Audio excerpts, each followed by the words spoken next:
Додека министрите за надворешни работи на Македонија и на Бугарија, Бујар Османи и Николај Милков во Берлин денеска разговарале за смирување на тензиите, покако што констатирале двајцата бројните провокации од групи и поединци во двете земји во централата на бугарското МНР. На брифинг за новинарите, заменикот на Милков, Костадин Коџабашев, најотворено се вмеша во внатрешните работи на Македонија, оценувајќи ја како неприфатлива иницијативата за законските измени за здруженија и фондации и се закани со вето. Според Коџабашев, Македонија започнала уште една кампања против бугарските организации кои ги загрозувале основните права на бугарите во земјава.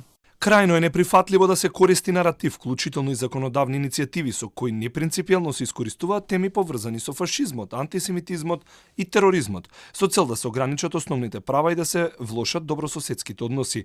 Категорично ги отфрламе обидите за наметнување селективни, еднострани историски толкувања. Коџабашев на брифингот го оспорил и новоформираното адхок тело за употреба немиња на историски личности на здруженија. Со меѓународен договор е формирана специјална комисија за надминување на историските противречености и нејзината активност не може да се замени со која било новосоздадена структура. При тоа бугарскиот втор по ранг дипломат предупредил дека Бугарија може да поддржи каков било чекор на евроинтеграција на земјава само под услов да се гарантираат правата на бугарите, кои според последните законски измени, како што се наведува во соопштението од бугарското МНР, во Скопје се спротивни на тој услов. Во меѓувреме, македонското МНР не може да постигне во пишување на соопштенија за упатените вербални ноти до Софија за редентистички и територијални претензии и навреди кон македонскиот народ од страна на бугарски политичари и институции. Утрово МНР информираше за трета протестна нота испратена до бугарското МНР во последните 4 дена, овој пат за изјавите на претеникот и лидерот на партијата Преродба Костадин Костадинов во бугарското собрание.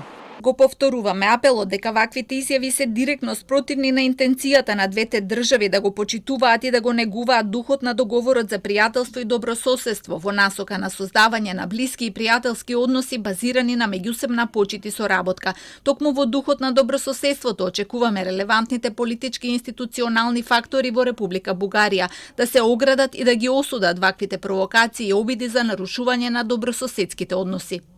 Инаку шефот на македонската дипломатија пред заминување за Берлин најави дека на својот бугарски колега Милков лично ќе му реагира за неговите изјави кои Османи ги оцени како мешање во внатрешните работи на земјава, но и за политичките изјави на првиот човек на бугарскиот тим во историската комисија Ангел Димитров.